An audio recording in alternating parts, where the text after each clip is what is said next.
que hago una sustancia. Ah, ya. ¿Me entiendes? Pero la acción de imaginar. Claro, la acción no de es lo imaginar. que yo estoy No, imaginando. la acción de imaginar y también estás haciendo presente el hecho. ¿Sí? Así, Pero así no sé. quiero decir, una cosa es. Pero, ¿así no qué? Así sea medio alterado lo que yo recuerdo. Sí, claro, porque incluso la imaginación, si tú imaginas, por ejemplo, un elefante fucsia que vuela, ¿no? Con alas de mariposa, esto también tiene cierto grado de facticidad, porque o sea, lo factual es lo de hecho, y también la imaginación es un hacer, es una acción. Sí, pero cuando usted dice como que, así como los hechos pasados que ya no se pueden cambiar de la misma Claro, el manera. pasado no se puede cambiar, esto es un hecho. Y que el presente es de esta manera y no de otra también es un hecho. ¿Me siguen? Porque Sí, me entienden, ¿verdad? Sí. ¿En qué contexto sale el término facticidad? dice, ponen los sujetos al discurrir sobre el mundo a sí mismo actúan y hablan, ponen en ejecución su esencia y esencia en la realidad del mundo con su hablar. Hacen común y comunitaria la facticidad que les permite no solo comunicarse. Los hechos de los que hablamos. Por ejemplo, si yo digo que, no sé, pues, hoy almorcé pollo a la brasa, ¿sí? Comunicar implica poner en común eso, lo que yo sé, lo que yo he vivido, mi propia vivencia, una condición que me pertenece, ¿sí? Mi propio recuerdo, lo digo, lo hablo frente a ustedes y hago que ustedes también participen de lo que ha pasado. ¿Me dejo entender? O sea, de un hecho que ya no se Del puede hecho, cambiar. sí, claro, de un hecho dado. Ahora, por ejemplo, todos participamos en común de un hecho presente, que es el estar hablando aquí del curso. ¿Sí? Por ejemplo, en mi caso, a mí me toca la parte de la persona. Y hay una parte donde dice en cuanto un quien promueve la facticidad. En este caso, la persona. ¿Un quién es una persona? La persona promueve la facticidad. Promueve el hecho, o sea, uno vive la vida, ¿ya? Vive la vida y la vida es un conjunto de hechos y de vivencias. O sea, teniendo en cuenta que, claro, o sea, para no confundirnos, el tema es que la vida humana es una promoción de facticidad, es un hacer cosas, es un llevar a cabo actos. Es, por ejemplo, que yo involucro al otro. Por ejemplo, yo puedo hacer En mi algún hecho, caso pero lo involucras y en algún caso tiene que ver solo contigo. En algunos casos lo involucras inconscientemente y en otros casos lo involucras conscientemente. ¿Sí? entonces, Por ejemplo, el hecho de que yo medite y piense en mi vida es una cosa que me implica solo a mí. Pero el hecho de que yo enseñe, o por ejemplo, no sé, ni siquiera que enseñe, que yo compre un caramelo, también implica en ese acto a otros sujetos, al que me vende el caramelo, al que fabrica el caramelo, al que extrae la caña de azúcar para hacer el azúcar para hacer el caramelo, ¿sí? Estamos enlazados en ese nivel pero hay una facticidad consciente que pone en común, que es una facticidad comunicativa. Hoy me compré un caramelo, es algo que pone en común un hecho, un facto. Vamos a tomar un café, es poner en común una serie de cosas, o sea, mostrarme de cierta manera también pone en común algo de mí hacia otros. Por ejemplo, hay gente que, por ejemplo, tú eres muy formal al escribir, tú escribes muy formalmente, ¿no? Estimado profesor, y pones todo muy educado. Eso revela cosas de ti, pone en común entre ambos un carácter tuyo, que no implica necesariamente el hecho de lo que me estás comunicando, sino que puedo leer a través de la forma en que me comunicas. ¿Me siguen? Indirectamente. O sea, En torno fuera a la del mensaje. textura semántica, por ejemplo, que vimos la semana pasada. Profe, con respecto a la naturalización de la fenomenología, así es el título del punto 4. Yo cuando quise, o sea, poner en el contexto de naturalización, y lo busqué, decía volverlo natural, volverlo biológico, pero Digamos sí, que naturalización implica volverlo cotidiano. cotidiano. Hay dos tipos de actitudes, la actitud filosófica Ajá. o fenomenológica y la actitud natural. Lo que estamos haciendo es naturalizarla en la medida de que volcarla al análisis de la actitud natural. La actitud natural es la actitud que tenemos cualquiera de nosotros. ¿Sí? Husserl dice, el natural dejarse vivir del hombre. Por ejemplo, ¿ya? Si yo veo un cuerpo dilatarse por el calor y explotar como una canchita, un maíz perlado, ¿sí? En la actitud natural yo no sé más que el hecho de que la canchita la pones en la olla, se calienta y revienta. Claro. Es una actitud absolutamente natural, o sea, no tengo explicaciones ni filosóficas ni científicas acerca del hecho, no he hecho un gran análisis. Eso es para mí, o sea, y te preguntan, no sé, tu hijo chiquito te pregunta, ¿y por qué revienta? Porque sí. ¿Me entiendes? O sea, eso es actitud natural, es natural dejarse llevar sin cuestionamientos. creo que en clase había dicho que es como el insight, o no? Claro, el insight tiene el brote del insight es en la actitud natural, o sea, es en un dejarse llevar por hechos, por prejuicios, sean los prejuicios dados por un prejuicio cotidiano, no sé, pues la abuelita que te dice que te abrigues los pies porque el frío entra por los pies y te puede resfriar, cotidiano, o sea un prejuicio científico, ¿no? Porque también, o sea, la ciencia también es un grupo de prejuicios sistematizados. La actitud natural tiene que ver con eso, con un dejar vivir la vida, ¿ya? Naturalizar la fenomenología es volcarla al análisis del contexto de la actitud natural. O sea, que la fenomenología analice la vida práctica, no la vida interior. O sea, lo más superficial, lo más práctico, Claro, lo más común. Exacto, lo más común. Pero claro, en el análisis de la vida cotidiana vamos a ver la estructura de la vida cotidiana, los intereses de la vida cotidiana, las motivaciones de la vida cotidiana, y vamos a hacer algo así como que es un estudio sociológico sobre las razones por las cuales ciertos hechos sociales suceden, ¿no? Por ejemplo, yo les expliqué lo de las blusas de las mujeres. Las blusas de mujeres tienen los botones hacia un lado diferente que las camisas de varón. ¿Por qué? Bueno, claro, primero, lo que menos esperamos es el por qué. La pregunta nos puede decir, oye, ¿verdad, no? ¿Por qué? ¿No entiendes? Ahora, sí hay una razón. La razón es obvia. No es obvia. No es diferenciar. O sea, diferencia, pero no es diferenciar. ¿Qué pasa? El hombre se viste solo. En la época colonial la mujer se vestía ayudada por su sirvienta. ¿Ya? Entonces, claro, quien abotonaba era la sirvienta, por eso los botones tienen que ser cómodos de abotonar desde el frente para la persona que abotona. ¿Me siguen? Ahora, ese estilo de la aristocracia se lo han tenido que comer en la tradición hasta ahora las mujeres, incluso las que no son aristócratas. ¿Sí? Entonces tienen que acostumbrarse a vestirse con los botones para un lado que es incómodo. ¿Me siguen? La naturalización de la fenomenología implica la búsqueda de las razones por las cuales la práctica vital, social, cultural del hombre se da con cierta lógica. O sea, claro, eso no se sabe, ¿sí? La gente no se lo pregunta. Rara vez, ¿no? Rara vez hay una pregunta, o sea, ¿por qué los chisitos se llaman chisitos? ¿Saben por qué los chisitos se llaman chisitos? Porque son de queso, un chis. Ah, sí, sí. ¿Me entiendes? Todo tiene una historia que sostiene Esa es la naturalización de la fenomenología. Volcar la fenomenología, que es descripción, un análisis descriptivo, ¿sí? A la vida cotidiana, a la razón por la cual suceden los hechos. O sea, la fenomenología trascendental, por ejemplo, analiza al hombre, a la estructura humana que vive la vida. Esto analiza la vida ya en marcha, la vida del hombre como tú y como yo, no como estructura de experiencia. ¿Me entienden, verdad? Sí, sí. Profesor, y acá, como dice el subtítulo de la preeminencia del derecho, ¿se refiere al privilegio del derecho? Sí, pero ¿qué significa derechos? Bien, cuidado. Hay una condición de hecho y una condición de derecho. ¿Sí? La condición de hecho implica lo práctico. ¿Sí? La condición de derecho implica lo formal, la estructura formal que le da contexto al hecho. ¿Qué pasa? Nosotros valoramos más bien la esencia que la práctica de la esencialidad. Nosotros en el hombre, por ejemplo, deberíamos valorar a una persona por ser un ser humano antes que por cómo se porte. Por ejemplo, los derechos humanos implican eso, el respeto de que incluso cuando eres un genocida, ¿sí? Hay límites de trato que debemos tener contigo. No podemos tratarte como un animal, por ejemplo, eso pasa. Ahora, hay una preeminencia del derecho, pero no del derecho como la carrera de derecho, sino del derecho como el respeto a lo esencial, a la estructura inmóvil, al flujo parmenidio, a la estructura parmenidia que se puso la semana pasada. Mal, pero se puso. ¿Sí? Frente a frente al desarrollo, o sea, que está por sobre cualquier práctica humana. Como te digo, tú puedes ser una genocida, pero igual ¿sí? tienes, el derecho de ser considerado como persona, no como hombre ni como mujer, porque eso ya también es un contexto, porque tú eres mujer en tanto cumples con características biológicas del sexo femenino, pero tu práctica de la feminidad puede ser diferente, o decidir en un contexto biológico femenino practicar masculinidad. ¿Ya?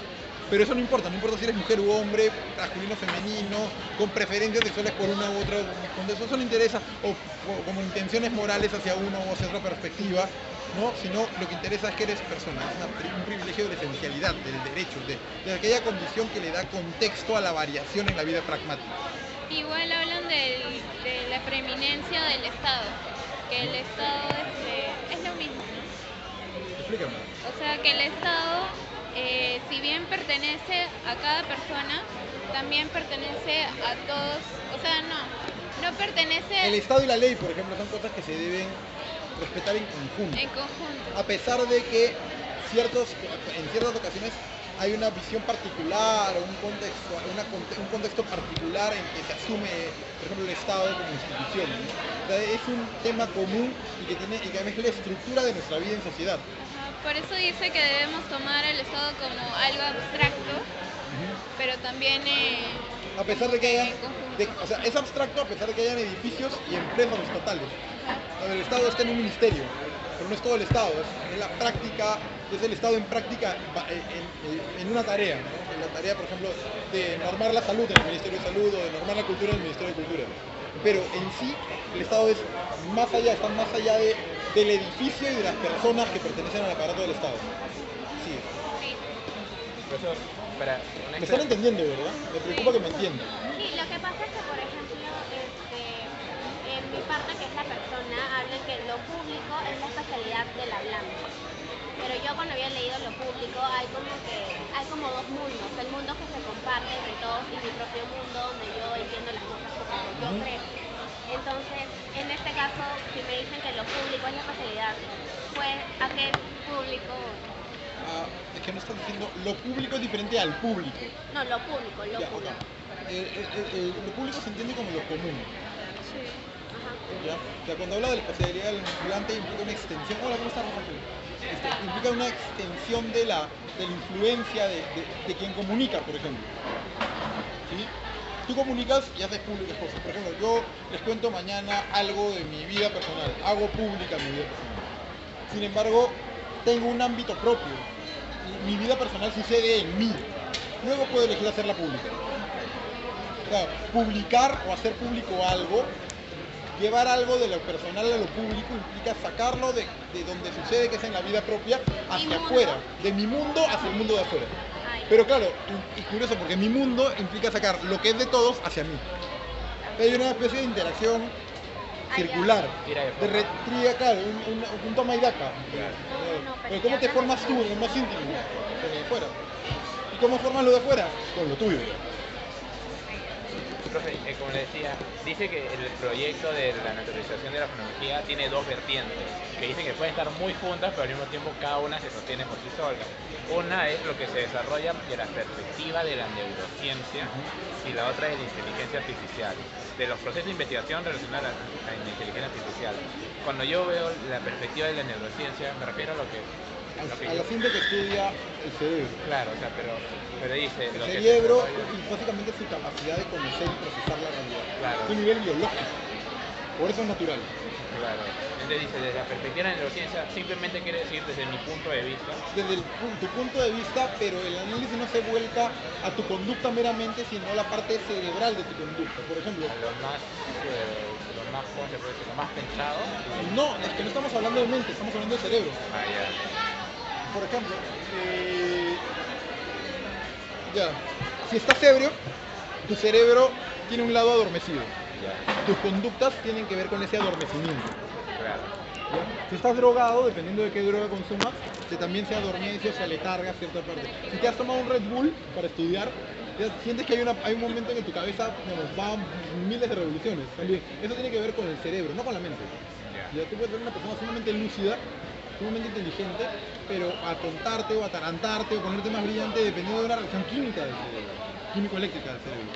Esa perspectiva de la neurociencia implica una especie de análisis fenomenológico de eso, ¿no? de un análisis descriptivo, porque la fenomenología es descripción, de cómo el cerebro a nivel biológico interactúa con el contexto. Bueno, el cerebro como órgano. Tengo una pregunta. Igual en la parte de la persona comienza diciendo de que primero el padre es padre porque tiene un hijo y el hijo existe porque tiene padre. Y luego dice que el paráclito es la relación, ¿no? Entendí que era Ya, Paráclito es el Espíritu Santo. Ah,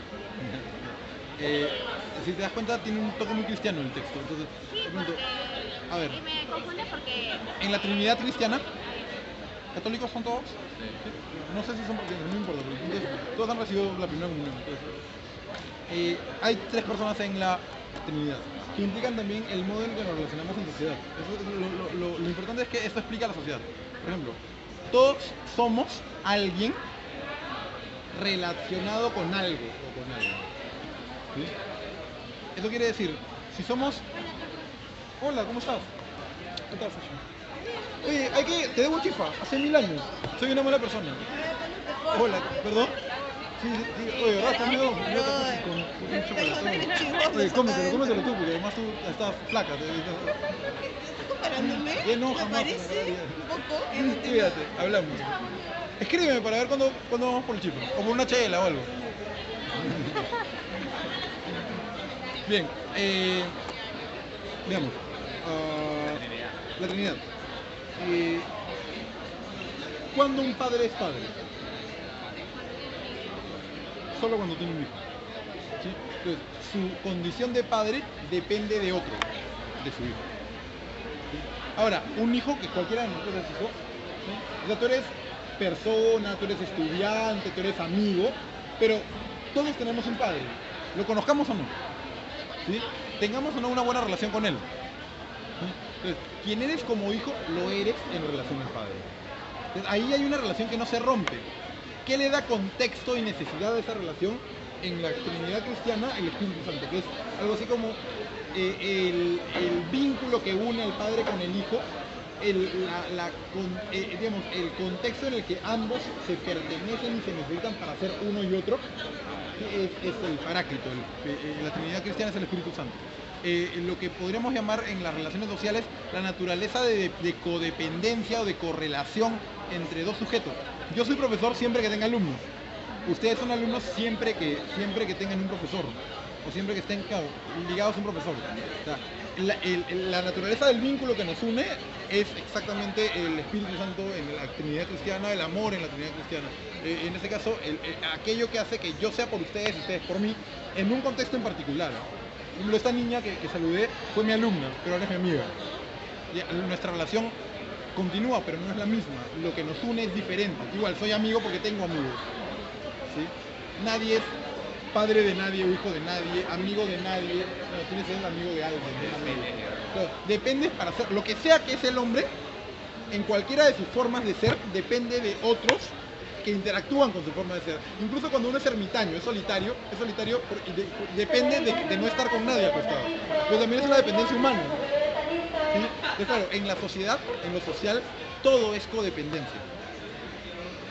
Eso lo puedo asociar a la forma de comunicar, ¿no? Porque Por supuesto. de alguna forma, por ejemplo, como creo que dijo, si yo escribo un libro, de todas maneras alguien lo va a leer en un tiempo, o alguien va a recibir un mensaje. Claro, ahora, dependiendo, pues, yo me comunico con, por ejemplo, no me he dado cuenta si ustedes me tratan de usted o de tu vida, pero no, es que no me he dado cuenta porque ya casi no me interesa, pero a lo que voy es que, por ejemplo, hay gente que trata a las personas como las entiende.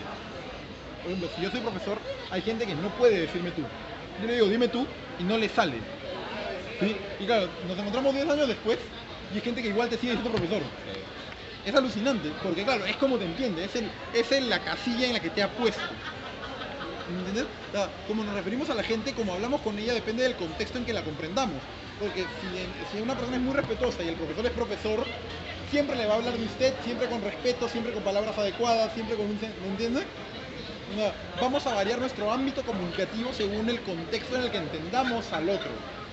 Si es nuestro pata, vamos a hablarlo como pata, por ejemplo. Es igual, hay gente que, por ejemplo, tiene que variar. Yo he tenido el curioso caso de haber sido profesor de una persona en un curso y luego haber asistido a un curso donde esta persona era mi profesor. Una cosa rarísima. Ahora, y ambos además somos amigos de antes.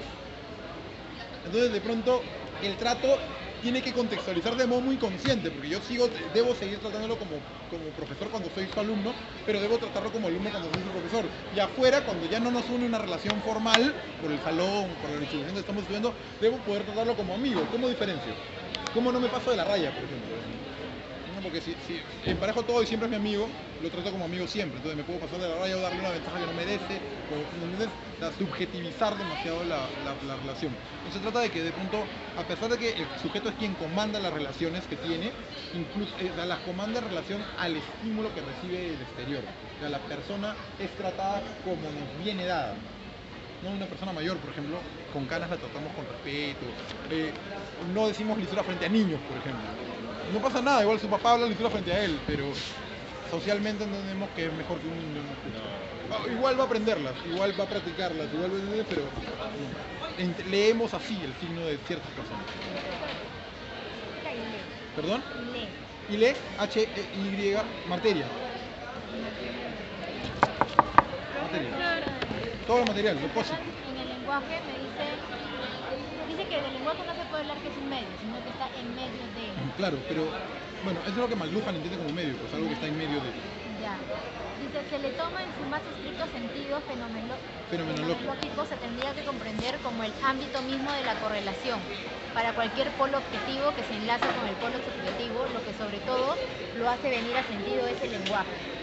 De retorno para cualquier polo subjetivo, lo que le permite promover a sentido la idea es el lenguaje. Ya, la idea es la cosa. Ya. A ver, vemos. Polo subjetivo, yo. Polo objetivo, la mesa. ¿Sí? Lo que hace que yo pueda adueñarme de la mesa es el lenguaje. O sea, no es meramente mi percepción, sino la concepción lingüística del objeto, lo que hace que me pueda adueñar de la mesa como mesa. Es una palabra, no solamente es una cosa. Y esa palabra guarda sentido, contexto, significado, ¿ya? Y cuando yo me expreso, por ejemplo, sin la mesa presente aquí, y digo, hablo de que ayer estuvimos sentados a la mesa, o en la mesa, ¿sí? O en una mesa de diálogo, o en una mesa de debate, me refiero a la mesa en diversos sentidos, en diferentes ámbitos, pero lo que me permite adueñarme del contexto de sentido que la mesa tiene en mi experiencia es el lenguaje. Si no, no me puedo quedar con ella. Bueno, no tengo la mesa para mí porque me la llevo, tengo porque la abstraigo. Y ese es un contexto que el lenguaje me permite. El lenguaje me permite almacenar la mesa.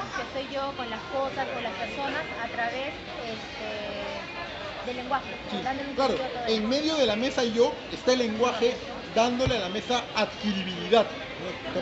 Cualidad de poder ser adquirida por mí. ¿Están entendiendo? Sí. No es muy difícil, ¿verdad? O sea, los términos son pesados, pero no es muy difícil. Sí, ¿Tú cómo son vas? Porque varios te entiendo así términos. confundida.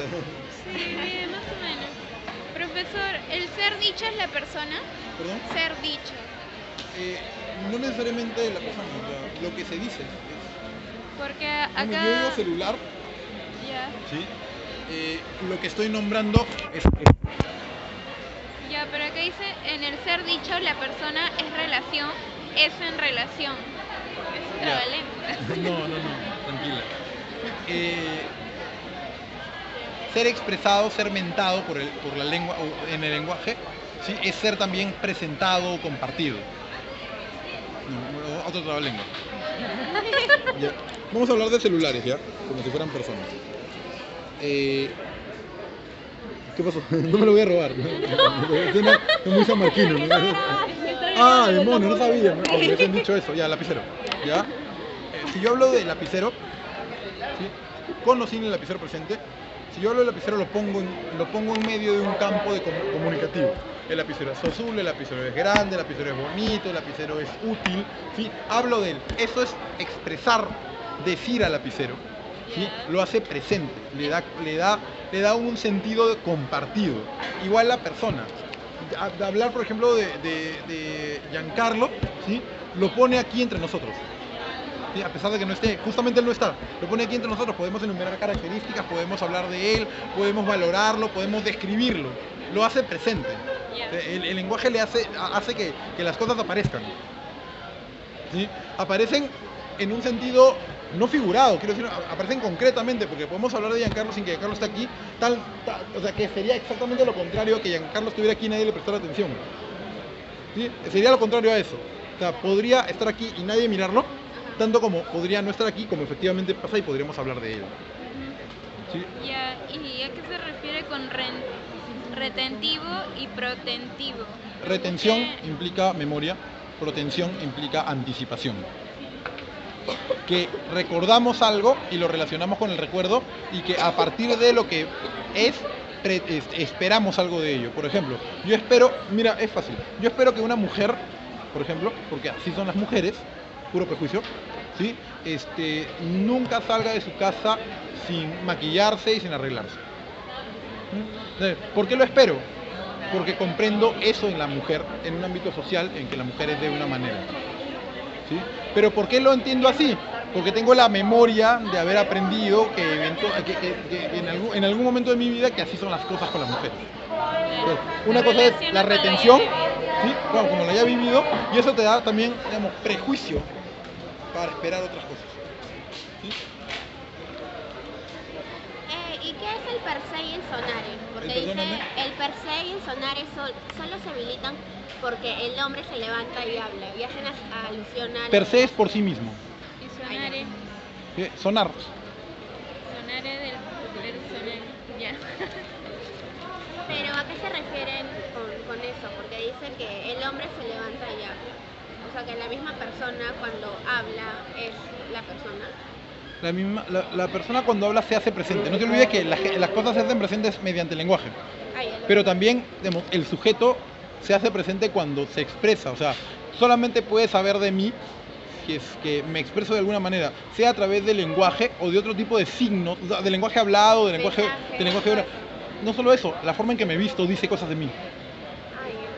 Eso también es lenguaje, pues de alguna manera expresa cosas. El lenguaje es expresión. O la forma que escribe. Claro, el cómo escribes, el cómo te vistes, el cómo hablas, el tipo de ropa, el tipo de color que eliges para vestirte dice algo de ti.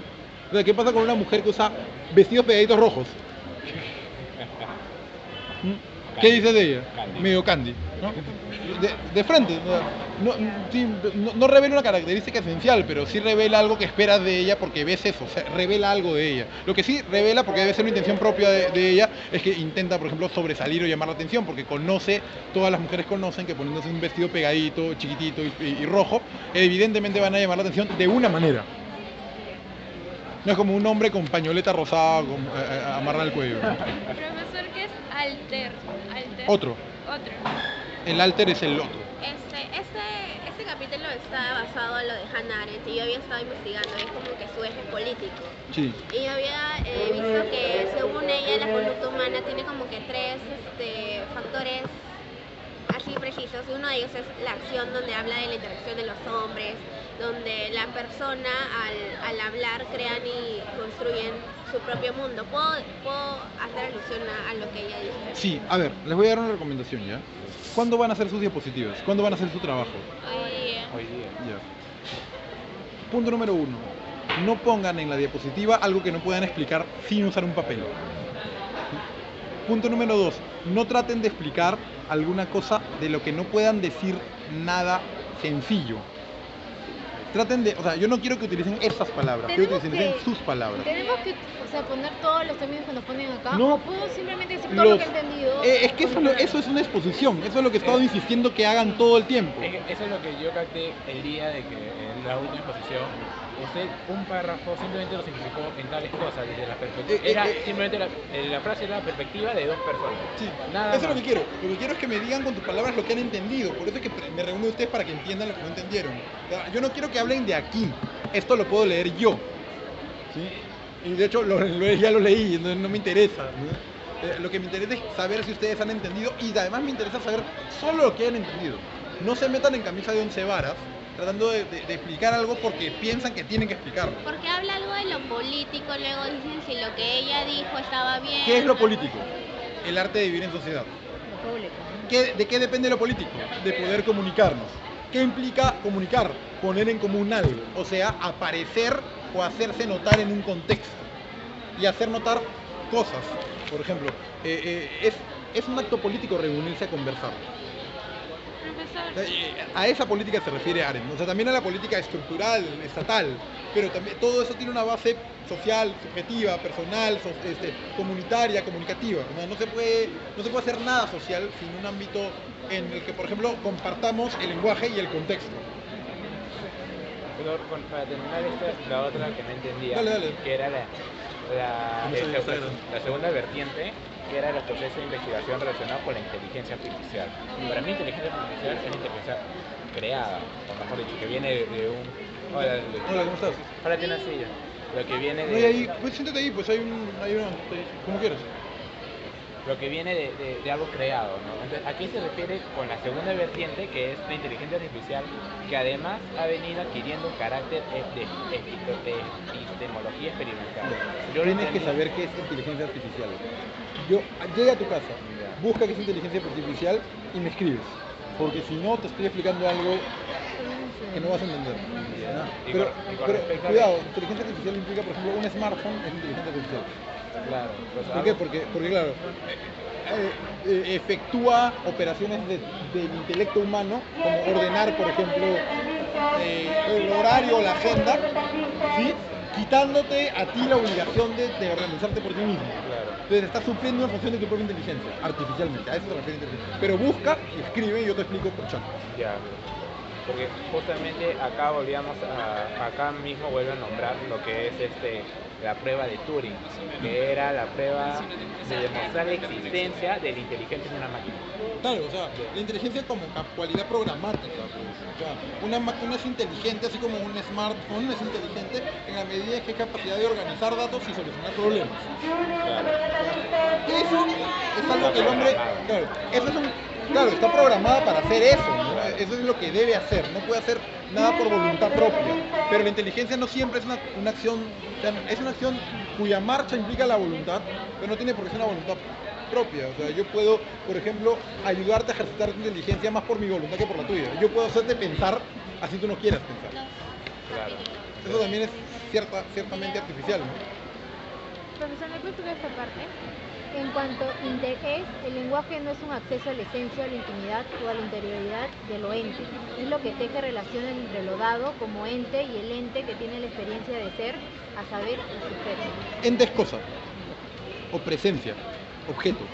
Ahora, tú, a pesar de que eres sujeto, tienes un contexto objetual. Tienes un cuerpo. Tu cuerpo es cósico, es materia. ¿Ya? Frente a ti, esta cosa, ¿sí? Implica, o sea, que puedas verla, que puedas saber lo que es, que puedas actuar con ella o interactuar con ella, implica que tienen una relación esencial. ¿Sí? Tú, o sea, para lo que está el sujeto o el ente, digamos, que capta, el ente que aprende, es para aprender y para captar. Para lo que está el tipo de ente objeto, es para ser captado, para ser aprendido, para ser O entendido. sea, los dos somos entes. Sí, lo que pasa es que tú eres un ente que piensa, que claro, como Descartes, es una cosa que piensa, ¿sí? En la medida del objetivo, ¿no? Ahora, o sea, como te digo, como todos somos algo por algo, ¿sí? Tú tienes que pensar algo pensado, tienes que pensar sobre algo, ¿no? Puede ser sobre ti mismo, puede ser sobre cosas, pero uno piensa lo pensado, ¿me sigues? O sea, no puede pensar sin objeto del pensamiento, no piensa en algo. Pero, ¿qué es el interés? Interés. Interés Ahí dice interres, ¿no? O sea, Claro, sí, por acá totalmente lo pone. Inter entre res, realidad. Es una interacción entre dos niveles de realidad. La realidad del sujeto y la realidad de la cosa, o del objeto. Eso debería leer interres, ¿no? Interrelación es interrealidades. Entre una realidad, la propia, tú eres real, y la realidad de afuera. ¿Sí? Bien, deme 2 segundos que voy al baño porque no lo pichí. Voy a terminar mal. ¿Ya?